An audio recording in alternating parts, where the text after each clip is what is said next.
Welcome to the discussion video on accounting for home office, branch, and agency. So at the end of this module, we will be able to account for the transactions between home office and its branch, reconcile inter-office accounts, and then have an appreciation of the combined financial statements of home office and its branch. So the rationale on putting up a branch is to cater an extension of the services, an extension of the sales, and an extension of the operations of an organization. So once a business decided to establish a branch, it is a manifestation of the growth of that business. For accounting purposes, since home office and branch transactions are special transactions, it is covered under this course. So let us clarify first the concept of branch and agency.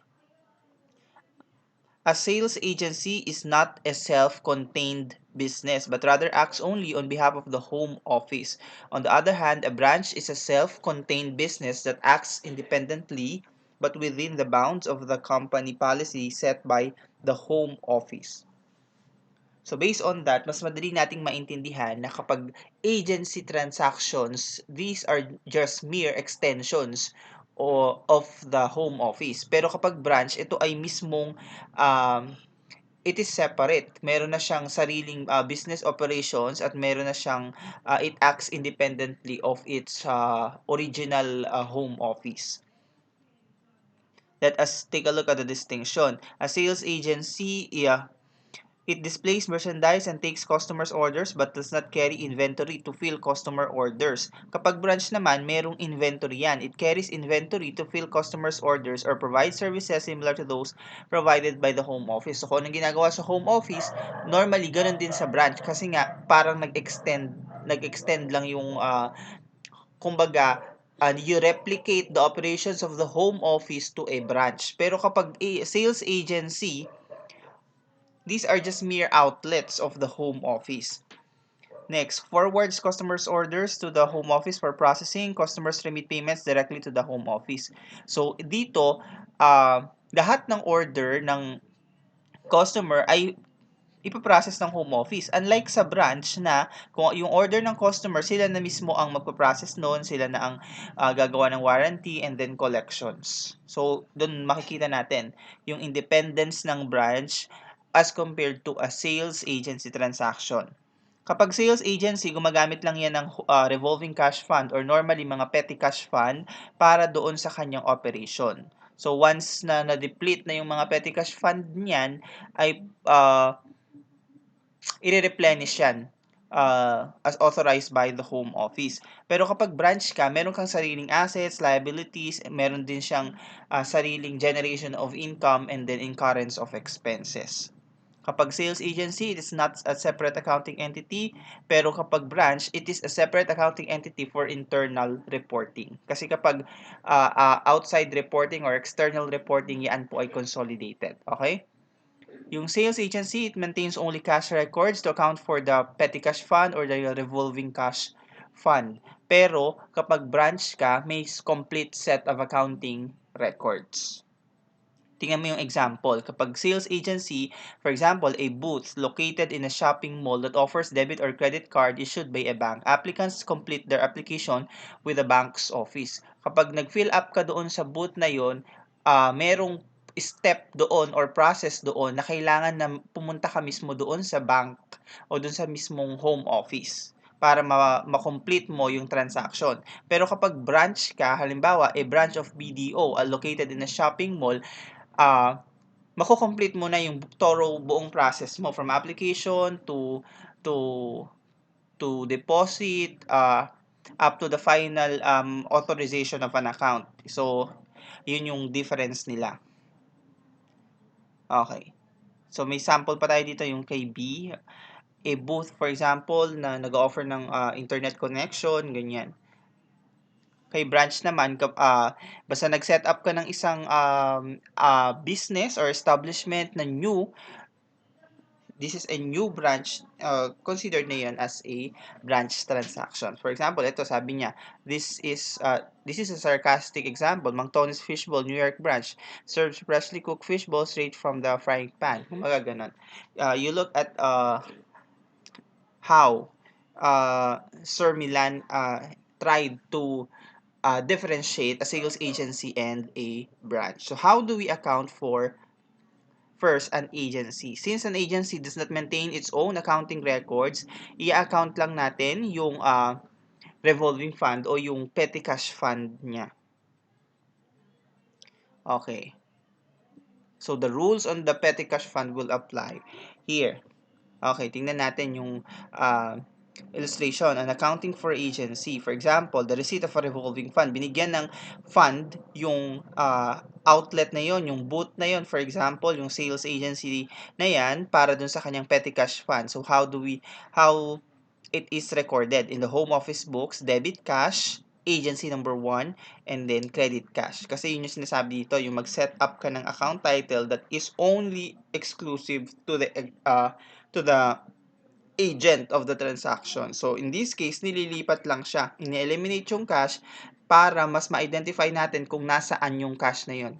Nasa agency number 1. Next, orders sent by agency to home office for processing. So, naka-receive si booth ng order. Ngayon, ifo-forward niya yun kay home office kasi doon mako-complete yung transaction. How is it recorded in the home office books? Debit accounts receivable, 200. Credit sales agency number 1. So, kailangan may notation na it is for agency number 1. Kasi baka maraming agency yan. Pwedeng agency up to number 10. Debit cost of sales, agency number 1, and credit inventory. Collection, debit cash accounts receivable. Okay? Disbursements from the revolving fund, no entry in the HO books. The agency records the disbursements in its logbook. So, kung mapapansin mo, ang nire-record lang ni sales nung agent or nung sales agency ay yung affecting the revolving fund o yung petty cash fund yung nabinigay sa kanya. Okay? So, other than that, the transactions will be recorded in the home office books. Kapag i-replenish na yung revolving fund kasi naubos na or nandun na siya sa level na pwede na siyang i-replenish, how is it recorded? Debit, various expenses, agency number 1, and then credit cash. How do we know the profit attributable to that agency? Magko-closing entry po yung home office by recognizing the income summary. So, debit ka lang ng sales agency to close, credit cost of sales, credit various expenses, and then the balancing figure will be your income summary for that particular agency number. Next, how do we account for the branch operations? Although, pag tinignan mo yung company, it is not a separate yung branch, it is not a separate legal entity. A branch is a separate business unit. So, if for internal purposes, kailangan nating ma-recognize yung mga transactions between the home office and the branch. And then we prepare the combined financial statements of the home office and the branch. Okay.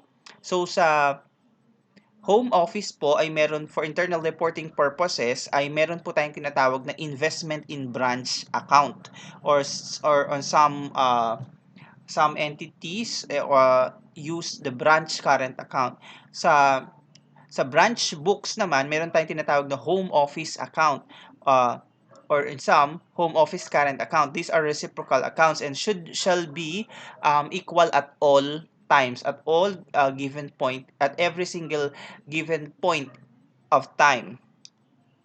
So, dapat equal yan lagi kasi these are reciprocal accounts. So, yung investment in branch, yan po ay asset account. So, halimbawa, ikaw yung home office, meron kang binigay na asset doon, meron kang binigay na funds doon sa branch na yon. So, yan ay asset mo. Investment in branch account. Okay? Sa branch naman, the home office account is considered as an equity. Kaya po yan ay naka-credit.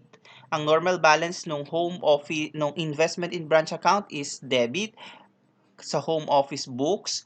Sa branch books naman, naka-credit yung home office account. So, dapat yan po ay equal at all time. Okay, so how do we recognize yung transactions between the home office and the branch? So, tingnan po natin itong T account for the investment in branch account and home office account because these are just contra to each other. Kapag halimbawa ikaw yung home office at ikaw the assets transferred to the branch, ikaw ay nagbigay ng asset, equipment, or any other kind of asset, yan po ay debit. Ibig sabihin, dagdag dun sa investment mo sa branch na yon. Kapag naman ikaw ay liabilities and expenses incurred or paid by each on behalf of the branch, halimbawa, merong mga utang or mga expenses na binayaran ng home office pero yun ay mga liabilities at expenses ng branch, yan po ay addition or i-add mo yan kaya siya naka-debit. I-add mo yan kasi ititreat mo yon na para bang nag-transfer ka ng pera doon sa investment na yon. This is an addition. Kumbaga, addition yon doon sa investment mo para doon sa branch na yon. Paano naman kapag may mga assets na binalik from branch? So, yan po ay deduction. Okay? So, ang normal balance ng profit of the branch is, yung profit of the branch is treated as an addition dun sa investment in branch, kaya po yan naka-debit at yung losses naman ay naka-credit. So, lahat ng kontra niyan ay nandun sa home office account sa branch books. Halimbawa, assets received from home office. Kapag naka-receive, halimbawa, sa book ni branch, ikaw ay naka-receive ng equipment from home office, yan po ay naka-credit. Kasi ang home office account is an equity account under the branch books. Okay? Kapag binayaran naman ni home office yung mga utang mo or mga expenses na dapat ikaw magbabayad, dagdag din yun sa home office account mo. Okay? Kasi kontra nga yan noong nandoon sa investment in branch sa home office books. So, yung mga profit of branch will be credited as an addition to the home office account and yung losses will be debited. Kapag nag-transfer ka ng asset from branch to home office, yan po ay ibabawas sa yung home office account kasi ang treatment nun ay parang nag-remit ka na sa yung home office. Okay? Notice that each debit or credit in one account has a corresponding credit debit in the other account. Therefore, the balances of the two must be equal at any given point of time. Okay. Let us take a look at the illustration. Initial investment. For example, the home office establishes a branch for an initial investment of 1 million. How do we recognize this? Sa home office books, debit ka po investment in branch kasi asset yon, then credit cash kasi nagbigay ka ng 1 million. Okay? Sa kay branch books naman, dahil naka-receive siya ng cash, debit cash, 1 million, credit home office, 1 million. Okay. Wala tayong problema pa dyan. Paano kapag property carried in branch books at si branch ang nag-acquire o siya ang bumili? The branch acquires equipment for 400,000 to be carried in the branch books. So, kung yan ay i-carry sa branch books at si branch din naman pala ang bumili, may effect ba yan kay home office? Wala. So, ang recording lang yan sa branch books. Remember ha, kapag ito ay branch acquisition at ito ay i-carry or ilalagay lang din naman, i-monitor ng branch ang equipment na yan, yan po ay recorded lang sa branch books. Debit equipment, credit cash, 400,000.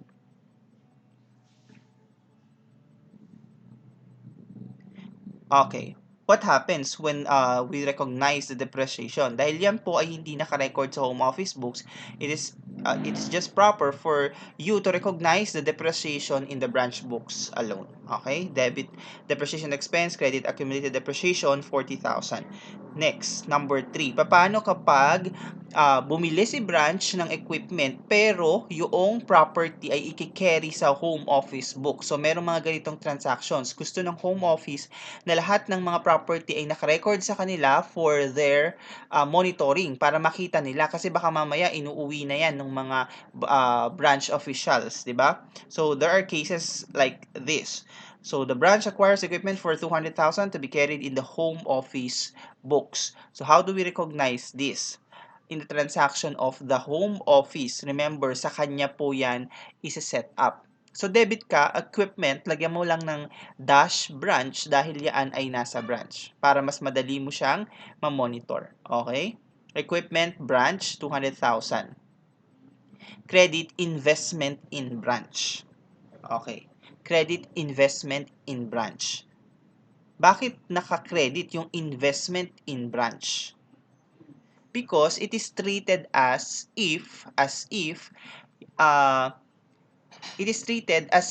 nag-transfer ng equipment yung branch. Parang ganun ang isipin mo dyan.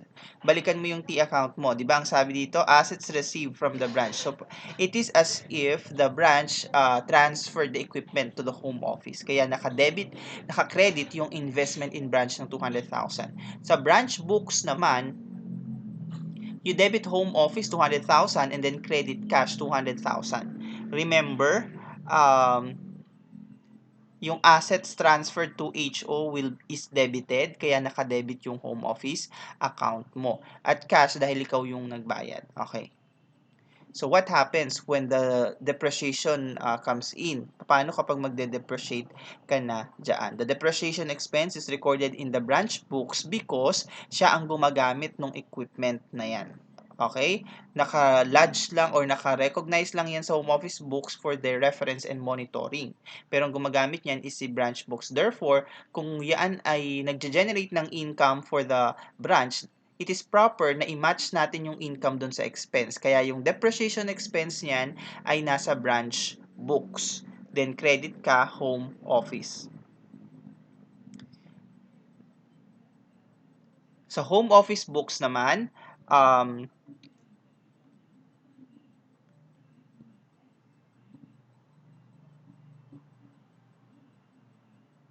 sa home office books naman, natin i-recognize yung accumulated depreciation ng equipment dahil doon po naka-indicate, doon naka-lodge kasi yung inventory account natin, yung equipment na yon.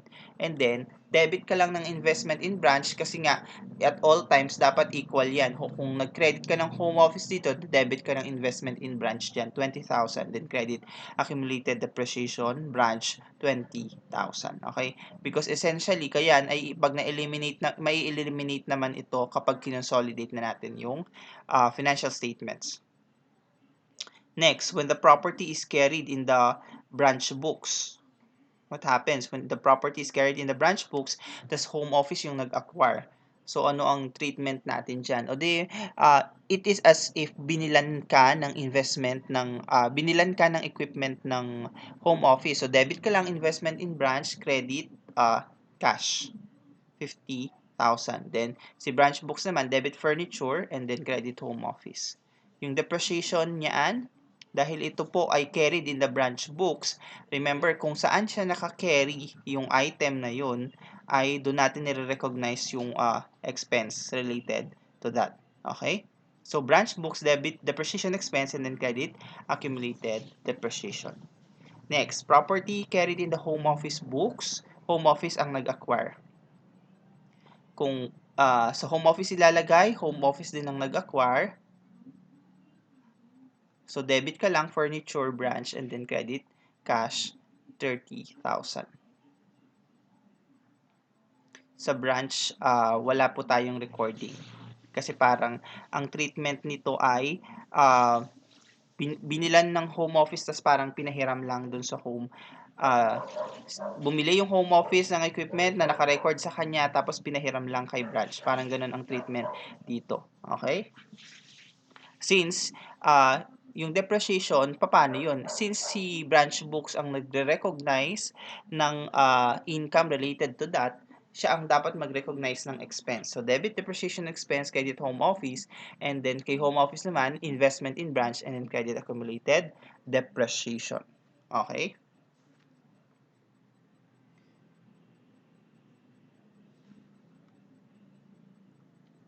Okay, next. Okay, kapag transfer of inventories, naman. Halimbawa, si home office nag-transfer ng inventory na kay branch. How do we recognize this? O di kay home office, debit ka investment in branch and then credit ka lang ng yung account title. This is new based on our discussion, the shipments to branch account. So, itong shipments to branch, these are inventory accounts. So, may kakontra po yan, yung shipments from home office. Okay? Dahil si home office ang nagbayad ng transportation expense, kaya may cash dyan, 10,000. Tapos yung 10,000 na yun is recorded as a freight in, as an addition to the inventory account. Okay? Shipments from home office, then freight in, then credit 160 yung home office. Okay? Paano naman if it is paid by the branch? O di kapag paid by the branch yan, o di wala kang cash na nakakredit lang dito sa home office account, excuse me, at nandito lang yun, yung cash. 6,000 sa branch books. Okay? Kapag outside parties, halimbawa, si branch bumili ng inventories sa outside o sa third parties. So, wala po yung effect sa home office because these are yung ganong klaseng transaction ay does not affect home office and branch transactions. So, outside yun, branch and then yung outside or yung third party. So, yung normal recording lang, debit purchases, debit freight in, credit accounts payable, and then credit cash. Okay. Ganun din po kapag sales, uh, dahil yan ay operations ni branch, debit accounts receivable, credit sales. So, walang entry sa home office. Kapag nakakolekta siya, same lang din, debit cash, accounts receivable. Ang sinasabi kong same is same as when you are a regular entity na nagtatransact and nag-ooperate. Okay? So, halimbawa naman, magre-remit na siya ng collections to the home office, bawasan mo lang. So, halimbawa sa branch books, ang normal balance ng home office ay credit. So, kung pag magre-remit ka, i-debit mo yon para mawala na yung accountability. So, debit home office, credit cash, 300,000. Ngayon naman si home office, naka-receive siya ng cash, 300,000, debit yon, credit investment in branch, 300,000 para ma-eliminate yung accountability. So, remember, yung investment in branch and home office account, this represents the accountability of the branch and the home office as to one another. So, ganun yung transactions dyan. The allocation of expenses. I think I have to end the discussion video by here. We will continue on the allocation of expenses on the next video. Please continue on the next video for home office and branch transactions. Thank you.